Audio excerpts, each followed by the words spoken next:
Hello friends, welcome in my channel. जैसे कि मैंने आपको बता रखा है कि अभी चल रही हैं अकाउंट्स की मैराथन क्लासेस। भी जो प्रीवियस वीडियो मैंने अपलोड की थी उसमें इंग्लिश के कुछ क्वेश्चंस मैंने आपके साथ डिस्कस किए थे।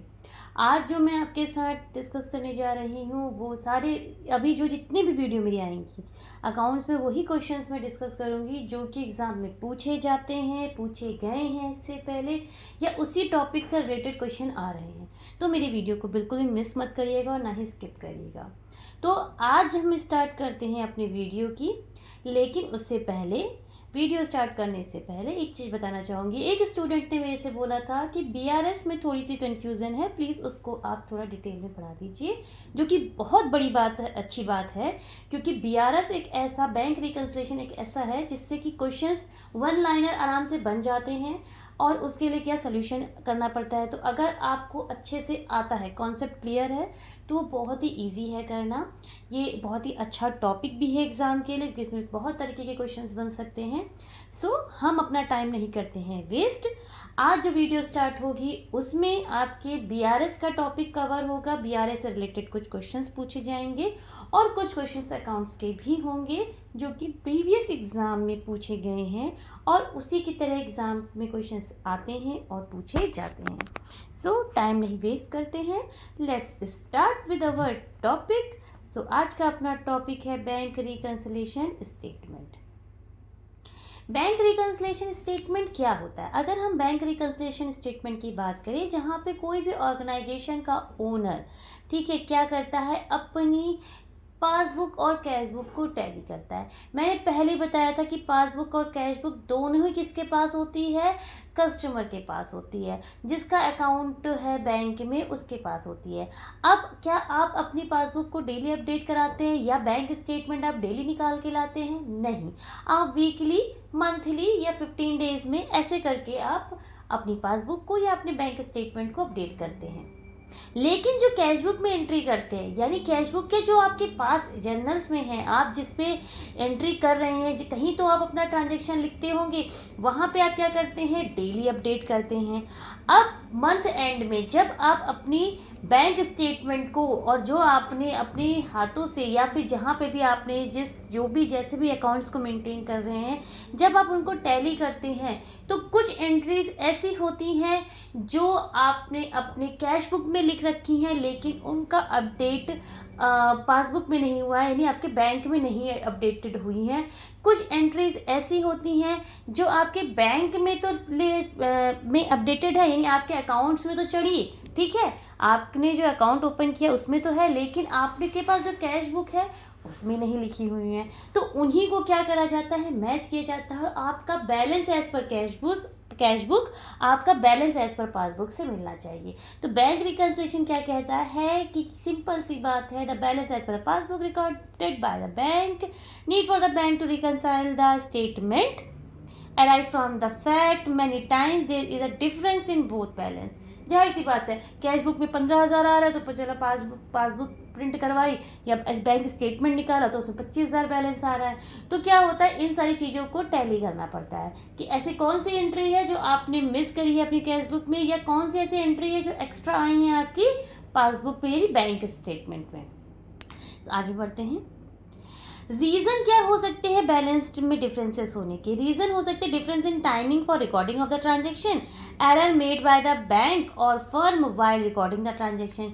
अब जैसे मान लीजिए टाइमिंग की अगर हम बात करते हैं, कोई ऐसी एंट्री है जो आपने अपने कैश बुक में भी चढ़ा दी। मान लीजिए कोई चेक था, ठीक है, आपने उसको आज दिया, आपको पता है चेक कितना मंथ्स के लिए, 90 डेज़ के लिए वैलिड होता है, ठीक है। मान लीजिए सपोज मिस्टर एक्स ने मुझे चेक दिया, मैंने अभी नहीं लगाया अपने अकाउंट में, ठीक है, पर आपने क्या किया, मिस्टर एक्स ने क्या किया, अपने कैश बुक से तो माइनस कर दिया। मैंने कब लगाया? मैंने नेक्स्ट मंथ लगाया, मुझे भी ज़रूरत नहीं थी फंड्स की, तो मैंने कहा मैं नेक्स्ट मंथ लगाऊंगी इसको, नेक्स्ट मंथ लगाऊंगी चेक। तो क्या हो गया, मिस्टर एक्स ने तो अपने बैलेंस का माइनस कर दिया ना अपने से।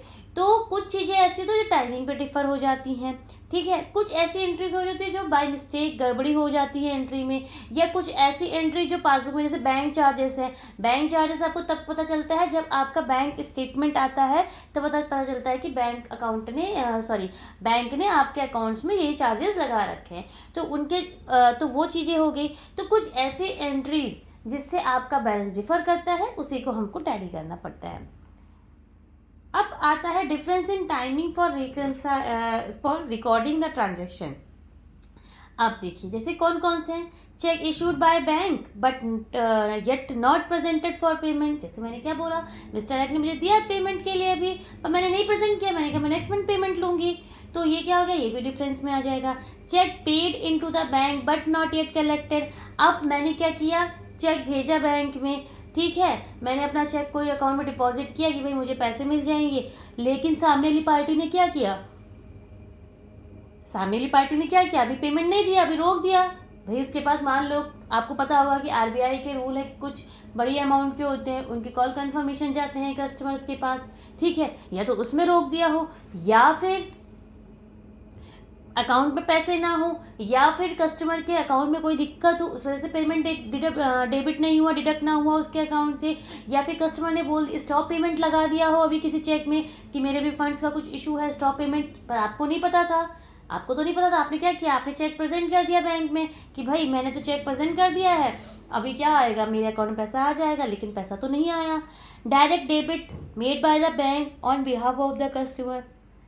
अब जैसे मान लीजिए बहुत सारे होते हैं, जैसे बैंक चार्जेस हो जाते हैं, ठीक है, कोई आपने ईएमआई है, आपका कोई लोन का पेमेंट है, आपके दिमाग से उतर गई बात, आपने नहीं लिखा, आपने अपनी कैश बुक से नहीं माने इसके, मान लीजिए आपका 10,000 की कोई ईएमआई जाती है, आपने कोई लोन पेमेंट कर रहे हैं, उसकी ईएमआई जाती है, आपने नहीं किया, बैंक से डेबिट हुआ, आपने कब, जब आपने स्टेटमेंट देखा तब आपको याद आया कि हाँ ये चीज़ तो थी, या फिर बैंक चार्जेस हो गए, बैंक में कोई बैंक चार्जेस लगाता है ना, तो बैंक चार्जेस हो गई, ये चीज़ आपको पता नहीं थी, तो डायरेक्ट डेबिट क्या हो जाए, बैंक की तरफ से हो जाए, तो भी अमाउंट डायरेक्टली डिपॉजिटेड। अब मान लीजिए मुझे मिस्टर एक्स को पैसे देने थे, ठीक है, मिस्टर एक्स को पता नहीं थी ये बात, मैंने जाके उनके अकाउंट में पैसे डिपॉजिट कर दिए, ठीक है, ये बात मैं भी उनको बताना भूल गई, मैं भी बताना भूल गई, उन्होंने को भी नहीं पता था, तो जब वो बैंक स्टेटमेंट अपना लेके आएंगे तब क्या क्या टैली करेंगे, अच्छा कि भाई इन्हों फला फला इंसान ने उनके अकाउंट में तो डिपॉजिट करा रखे हैं पैसे।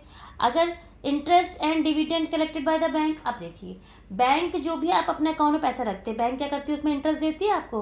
अब जब बैंक आपको उसमें इंटरेस्ट देती है तो आपको पता चलेगा, नहीं पता चलेगा, कैसे पता चलेगा, जब आप बैंक स्टेटमेंट या अपनी पासबुक को प्रिंट कराएंगे तब पता चलेगा कि हाँ बैंक ने मेरे जो भी अमाउंट पर मेंटेन किया उस पर मुझे इंटरेस्ट दिया है, या मान लीजिए आपने कोई एफडी बुक करी है, ठीक है, उसका आप मंथली इंटरेस्ट लेते हैं तो वो आपको मिल रहा है। तो ऐसी जो चीज़ें हैं जो बैंक डायरेक्टली करता है वो आपको नहीं पता चलता है, चाहे वो डिपॉजिट कर रहा हो आपके अकाउंट में, डेबिट कर रहा हो या क्रेडिट कर रहा हो, ये तो आपको तो कब पता चलेगा, जब अपने बैंक स्टेटमेंट देखोगे। Direct payment made by the bank on behalf of the customer, कुछ ऐसी पेमेंट्स होती हैं, ठीक है, जो कि ईसीएस पेमेंट होती हैं, जो डायरेक्टली अकाउंट से कट जाती हैं, ठीक है, तो जिस पे आपने क्या बैंक को दे रखा है राइट कि मेरे अकाउंट से ऑटो डेबिट हो जाए, कोई अमाउंट है, कोई ईएमआई है, वो ऑटो डेबिट करनी हो, तो ये सब चीज़ें क्या होती हैं आपको कब पता, मान लीजिए जैसे मोस्टली क्या इंसान को हमेशा याद रहती हैं, मान लीजिए कभी कभी नहीं याद रही तो आपको डिफरेंस दिखेगा कि भाई ये पैसा कहाँ गया, तो आप क्या करोगे, स्टेटमेंट चेक करोगे तो आपको याद आएगा कि पैसा कैसे और कहाँ पे डेबिट हुआ है, sorry. Check deposited bill discounted dishonoured, ठीक है। अब मान लीजिए जैसे चेक डिपॉजिट किया आपने, मैंने बताया ना कि आपने चेक दिया, अब क्या हुआ, सामने वाली पार्टी के पास पैसा नहीं है, चेक क्या हो गया, डिसऑनर्ड हो गया, ठीक है, तो ऐसे केस में क्या होता है, आपके अकाउंट में चार्जेस लग जाते हैं। आगे बात समझ में, तो ये सब चीज़ें क्या हैं जो डायरेक्टली हो जाएंगी बैंक की तरफ से। Benefits of reconcile the bank statement, bank statement reconcile करने के क्या क्या फ़ायदे हैं, आपको गलतियां पता चल जाती है, tracking, help in tracking error, terminate the risk of fraud in tracking transaction status periodically, ठीक है, अचीविंग एक्यूरेट बैलेंस, आपको क्या होगा अगर आप मंथली इसको बैलेंस हमेशा अपना रिकनसाइल कर रहे हो बैंक स्टेटमेंट, तो आपको क्या मिलता रहेगा, उसके एक्यूरेट बैलेंस पता चल जाएगा कि 10,000 एज पर अगर पासबुक है तो 10,000 एज पर कैश बुक भी होना चाहिए, 1,00,000 एज पर कैश बुक है तो 1,00,000 एज पर पासबुक भी होना चाहिए। आगे बात करते हैं, ये है वो स्टेटमेंट। जब आप देखिए इसको, इस चार्ट को एकदम ऐसे कि ना एकदम दिमाग में एकदम इसकी xerox copy, carbon copy, whatever you can do, उसको आप कर लीजिए। ये आपने कर लिया एग्जाम में, समझ गए, इसको रटना नहीं है, कोई भी चीज़ रटनी नहीं है, कॉन्सेप्ट समझना चाहिए। अगर ये चीज़ आपने अपने दिमाग में छाप ली इन द सेंस बैठा लिया इस चार्ट को, तो एग्ज़ाम में कैसा भी टेढ़ा मेढ़ा क्वेश्चन आए कॉन्सेप्ट क्लियर होना चाहिए, तो आप इजीली कर लोगे। अब अगर हम किसको ले रहे हैं, कैश बुक के बैलेंस को लेके चलते हैं, तो cheque issue drawn but not yet presented for payment. Cheque issue किया था आपने, लेकिन अभी तक किसी ने बैंक में पेमेंट के लिए प्रेजेंट नहीं किया, तो क्या हो गया, आपने अपनी कैश बुक तो कम कर दी थी। मान लीजिए मिस्टर एक्स ने मुझे पैसा दिए, ठीक है, तो मेरे उस अकाउंट से तो उन्होंने अपने कैश बुक, मिस्टर एक्स ने अपने कैश बुक से तो माइनस कर दिया 10,000, लेकिन मैंने तो भी पेमेंट के लिए जमा ही नहीं किया, तो उनके अकाउंट से तो डेबिट हुआ ही नहीं। तो ये एक के क्या होगा, इससे इनका कैश बुक कम होगा, तो कैश बुक में ऐड। जब कैश बुक कम होगी तो कैश बुक को ऐड करेंगे, ठीक है। Interest allowed by the bank, अब इंटरेस्ट मिला मेरी मिस्टर एक्स को उनकी सेविंग्स में, मुझे मिस्टर एक्स को थोड़ा ना पता था ये बात। मिस्टर एक्स को जब बैलेंस देखेंगे, स्टेटमेंट देखेंगे, तब पता चलेगा। तो क्या होगा, इससे अपनी कैश बुक को बढ़ाएंगे। अमाउंट डायरेक्टली, भाई मैं गई, मैंने उनके अकाउंट में डायरेक्टली डिपॉजिट कर दिया, तो मिस्टर एक्स को सपना आया कि जाके इन्होंने क्या कहते हैं कैश डिपॉजिट किया, नहीं किया। हमें क्या पता, मिस्टर एक्स जब जाएंगे अकाउंट स्टेटमेंट देखेंगे तब उनको पता चलेगा। तो क्या, अपनी कैश बुक को मिस्टर एक्स बढ़ाएंगे। Interest and dividend collected by, कोई मान लीजिए शेयर्स की अमाउंट थी, कुछ थी, इसमें डिविडेंड मिला मिस्टर एक्स को, मिस्टर एक्स क्या करेंगे, अपनी कैश बुक को बढ़ाएंगे। Any wrong credit given by the bank in the passbook, कोई रॉन्ग क्रेडिट मान लीजिए दिखा दिया, ठीक है, तो उसको क्या करेंगे, बैंक अपने हम कैश बुक में दिखाएंगे, या तो पासबुक से हटा देंगे। पासबुक से तो हटा नहीं सकते, पासबुक तो प्रिंट होके आ गई, तो कैश बुक में करेंगे। बाद में उसको जब रिकंसाइल करेंगे, सही करेंगे तब। चेक, अब देखिए लेस क्या करते हैं, अब किसी ने मुझे चेक दिया था, मान लीजिए मिस्टर एक्स को मैंने मिस्टर एक्स को चेक दिया था, मिस्टर एक्स भागम गए जाके डिपॉजिट कराए कि भैया 1 लाख रुपए अकाउंट में आ जाएगा, लेकिन मैंने अपने अकाउंट से भी डेबिट नहीं करने दिया, मैंने स्टॉप पेमेंट लगा दी, ये मेरे अकाउंट में पैसा नहीं था। तो क्या हो गया, cheque presented but not collected, ठीक है, बट नॉट क्रेडिटेड। तो क्या कर दिया, इतने से मैंने कैश बुक ज़्यादा दिखाई थी, कैश बुक को कम करेंगे। चेक डिसऑनर्ड हो गया, कम करेंगे। डायरेक्ट पेमेंट, भाई ईसीएस कट गया, कोई ईएमआई कट गई, मुझे थोड़ी ना याद था, मैं तो भूल गई थी, मिस्टर एक्स तो भूल गए, मिस्टर एक्स को याद ही नहीं कि भाई उनकी तो ईएमआई भी कट रही है। तो क्या करेंगे, कैश बुक को कम करेंगे। Bank charges and commission, bank में कोई चार्जेस, मान लीजिए बैंक अपने क्वार्टरली चार्जेस लगाता है, एनुअल चार्जेस लगाता है बैंक, उस पर अकाउंट में जो क्वार्टरली डिडक्ट करता है, हमें तो ध्यान नहीं, क्या करेंगे, हम उसको माइनस करेंगे। Cheque issued but omitted to be recorded in the cash book, ठीक है, चेक इशूड कर दिया गलती से, अब हम क्या करेंगे, इसको कैश बुक तो दिखा दिया था हमने, ठीक है, कैश बुक में तो दिखा दिया था कि इतना आ रहा है मेरे पास, लेकिन अब क्या हुआ, नहीं आया, तो हम क्या करेंगे, उसको माइनस करेंगे। Any wrong debit given by the bank in the passbook, ठीक है, सेम वैसी।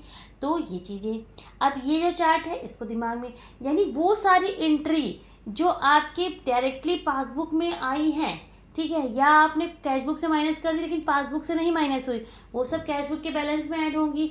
वो सारी एंट्री जो पासबुक से माइनस हुई हैं या फिर आपने अपने कैश बुक में एक्स्ट्रा दिखा दिया है, वो सब माइनस होंगी। आगे समझ में, जो नहीं दिखाई थी वो प्लस होंगी, जो दिखा दी थी एक्स्ट्रा वो माइनस होंगी।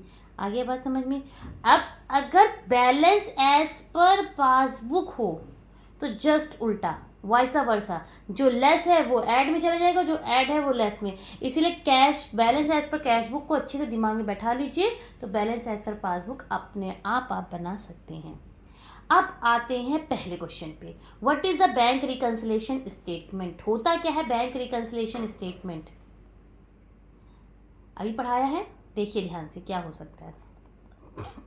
Document use to reconcile the personal bank account, statement prepared by the bank to reconcile its internal accounts, a document used to reconcile the balance in the company's bank account with the balance reported by the bank, a statement prepared by the company to reconcile its internal accounts।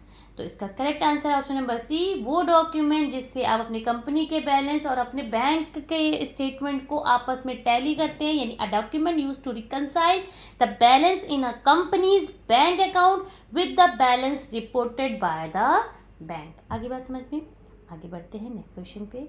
Which of the following is not a reason for a difference between company's cash balance and the bank's balance. ठीक है, state देखते हैं। Outstanding cheque, deposit in transit, bank service charges, interest earn on the company's bank account. Oh sorry, मैंने answer दिखा दिया आप लोगों को। Interest earned on company's bank account.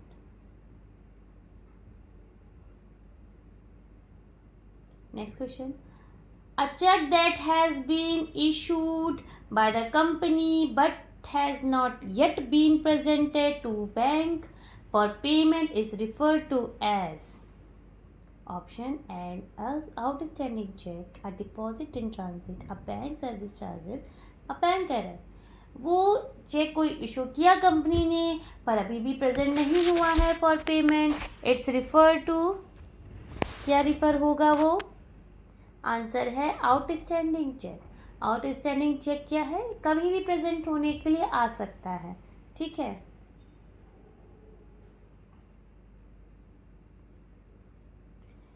If a company bank reconciliation shows a debit balance, it means, चलिए, company has more cash than what the bank is reporting, the company has less cash than what the bank is reporting, the company's cash balance matches the bank balance and the company's bank account has been closed.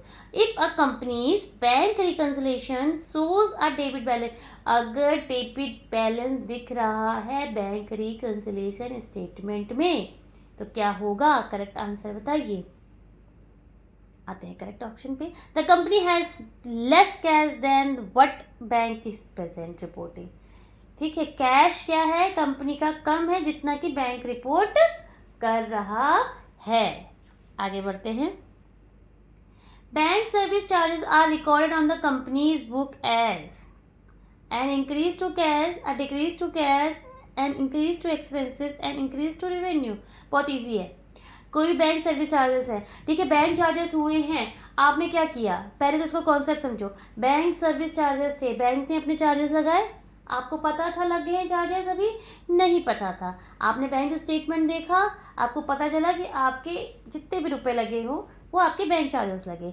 अब इसका पहले तो treatment कैसा होगा? अगर balance as per cash book लेके चल रहे हैं, कैश बुक में तो माइनस किया नहीं था, आपकी पासबुक में यानी आपके बैंक अकाउंट से डायरेक्टली माइनस हुआ था, तो सबसे पहले आप क्या काम करेंगे? अपने कैश बुक से इस बैलेंस को कम करेंगे। पर यहाँ पे क्वेश्चन क्या बोल रहा है? कम वम कुछ नहीं, उन्होंने बोला है कि हमें बताइए recorded as a company book as क्या, वो उसके कैश को इंक्रीज कर रहा है या डिक्रीज कर रहा है, एक्सपेंसेस को इंक्रीज कर रहा है या रेवेन्यू को इंक्रीज कर रहा है। बहुत इजी क्वेश्चन है, आई थिंक आप सबने गेस कर लिया होगा। मैं आपको बताती हूँ इसका करेक्ट आंसर, वो इंक्रीज करेगा आपके एक्सपेंसेस को। बैंक चार्जेस कंपनी के लिए क्या एक्सपेंसेस है ना, किसी तरीके से तो उसका रेवेन्यू जनरेट नहीं होगा, ठीक है। कंपनी का रेवेन्यू बैंक चार्जेस से जनरेट नहीं होगा, जाहिर सी बात है उसके एक्सपेंसेस ही इंक्रीज होंगे। The correct answer is option number C, and increase to expenses. आगे बात करते हैं। Which of the following statement is incorrect? Statement देख लेते हैं सबसे पहले।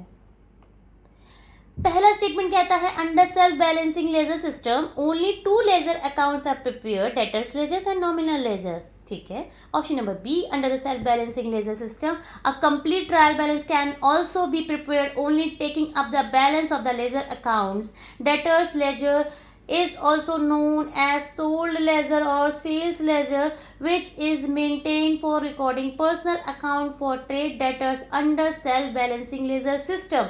Each ledger is prepared under double entry system. आप सबने ऑप्शन देख लिए, आप लोगों ने इसके आंसर भी करेक्ट आंसर गेस कर लिए होंगे। मोस्ट ऑफ द हो सकता है कि कुछ ने सही करेक्ट ना किए हों, हो सकता है सभी ने करेक्ट आंसर गेस कर लिए हों। तो मैं आपको बताती हूँ इसका करेक्ट आंसर है option number is the correct answer. Under self balancing ledger system 3 accounts are created, namely debtors ledger, creditors ledger and journal ledger, ठीक है। 3 नहीं होते हैं, ठीक है। तो आपका इनकरेक्ट स्टेटमेंट कौन सा है? Option number A. आगे बात करते हैं।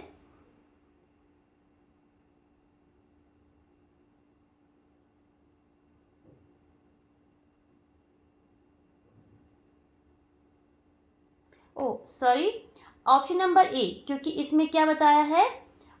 2 लेजर्स केवल बताया है, जबकि मैंने आपको रीजन दिया है 3 लेजर बनते हैं इसमें, ठीक है। 3 लेजर कौन से बनेंगे, debtors ledger, creditors ledger and general ledger. और जबकि यहाँ पे क्या बताया है ऑप्शन नंबर ए में कि केवल डेटर लेजर और नॉमिनल लेजर बनेगा। तो option number A is incorrect. उसका रीजन क्यों है, क्योंकि 3 लेजर बनते हैं, ठीक है। 3 लेजर कौन कौन से, debtors ledger, creditors ledger and general ledger. आगे बात करते हैं नेक्स्ट क्वेश्चन पे। A receipt and payment account is a summary of the. Receipt and payment account summary किस चीज की है, बहुत इजी क्वेश्चन है। Trading account, profit and loss account, cash book without date column, cash book with date column. Receipt and payment account, receipt and payment account कहाँ बनता है, NPO जिन्होंने किया पढ़ा होगा, non profit organisation, they are use to make of making of income and expenditures account and receipt and payment account, ठीक है। तो या तो रिसीप्ट एंड पेमेंट अकाउंट बनाते हैं या तो इनकम या एक्सपेंडिचर्स अकाउंट बनाते हैं। किस लिए बनता है, समरी ऑफ, क्या है वो, किसी की समरी है, ट्रेडिंग अकाउंट की है कि प्रॉफिट एंड लॉस अकाउंट की है, cash book without date column की है कि cash book with date column की है। सो आंसर गेस कर लिया हो तो करेक्ट आंसर है cash book with date column, ठीक है। आगे बात करते हैं, payment of the tuition fee to any university. बहुत ध्यान से सुनिएगा क्वेश्चन को। Payment of tuition fee to any university, college, school और other educational institution within India for full time education for is eligible to qualify for deduction under 80C। Option देखते हैं, maximum 1 child, maximum 2 children, maximum 4 children और maximum 3 children.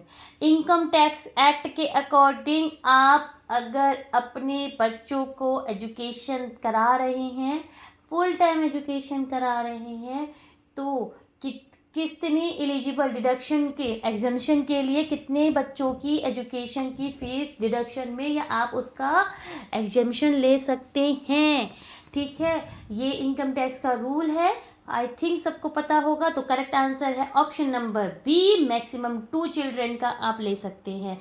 अब आपके 2 बच्चे हो, 4 बच्चे हो या 1 बच्चे हो, 1 बच्चा है तो केवल 1 का, 2 बच्चे हैं तो 2 का, 3 बच्चे हैं तो भी 2 का। आगे बात समझ में। आगे बात करते हैं, which of the following statement is incorrect. कौन सा स्टेटमेंट है इनकरेक्ट, आते हैं देखते हैं।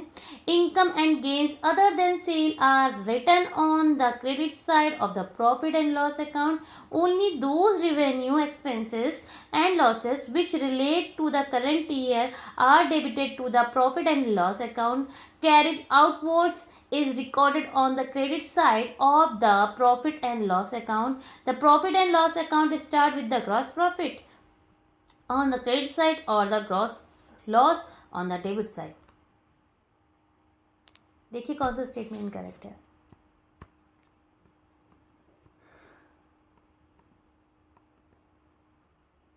तो इसका correct answer option number C, carriage outward is recorded on the credit side of the profit and loss account. भाई कैरिज आउटवर्ड, कैरिज हमेशा पहली बात तो ट्रेडिंग का पार्ट होता है, और कैरिज आउटवर्ड कैरिज आउटवर्ड है, कैरिज इनवर्ड होता है आपका, सॉरी कैरिज इनवर्ड तो पहली बात तो होता है आपका ट्रेडिंग अकाउंट का, और कैरिज आउटवर्ड किसका होता है, प्रॉफिट एंड लॉस का पार्ट होता है।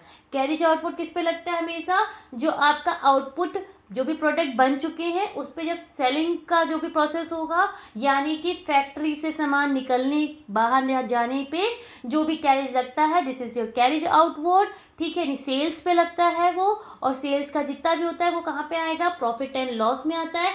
कैरिज इनवर्ड कहाँ लगता है, कैरिज इनवर्ड यानी कि रॉ मटेरियल को आपको फैक्ट्री तक, मैन्युफैक्चरिंग जहाँ पे हो रही है वहाँ तक डंप करने का जो भी कॉस्ट आएगी, जो भी भाड़ा लगेगा, वो आपका कैरिज इनवर्ड होता है, वो होता है ट्रेडिंग का पार्ट। लेकिन ट्रेडिंग में क्या, ट्रेडिंग में एक्सपेंसेस डेबिट साइड जाएगा, आपके डायरेक्ट एक्सपेंसेस है ये। और कैरिज आउटवर्ड की बात करें तो कैरिज आउटवर्ड आपका इनडायरेक्ट एक्सपेंसेस है। कौन सा एक्सपेंसेस है, कैरिज आउटवर्ड आपका इनडायरेक्ट एक्सपेंसेस है, और इनडायरेक्ट एक्सपेंसेस हमेशा प्रॉफिट एंड लॉस का पार्ट होता है, डेबिट साइड में आता है, कभी भी क्रेडिट साइड में कभी भी क्रेडिट साइड में नहीं आता है। स्टेटमेंट क्या बोल रहा है कि carriage outward is recorded on the credit side of the profit and loss account, it is our expenses, carriage outward मेरा खर्चा है, कैसे मैं उसको एक क्रेडिट में दिखा दूँ? क्रेडिट साइड में क्या आएगा? क्रेडिट साइड में आपकी इनकम आती है, प्रॉफिट आता है, ना कि खर्चे या लॉस। ठीक है, आगे समझ में। यानी कैरेज आउटपुट किसका हिस्सा है? सेल्स का पार्ट है। सेल्स इन द सेंस यानी कि जो भी आपका मैन्युफैक्चरिंग के बाद, जो भी प्रोडक्ट बनने के बाद सेल आउट होने के बाद जो भी अदर खर्चे होते हैं, ठीक है, वो किस में आता है? कैरेज आउटवर्ड में आता है। और कैरेज आउटवर्ड क्या होता है? एक्सपेंसेस होता है, जो कि प्रॉफिट एंड लॉस के डेबिट साइड में आएगा, ना कि क्रेडिट साइड में आएगा। तो statement option number C is incorrect, जो बोल रहा है कि कैरेज आउटवर्ड कहाँ पे आएगा? आपका क्रेडिट साइड में आएगा। ठीक है, आगे बात समझ में।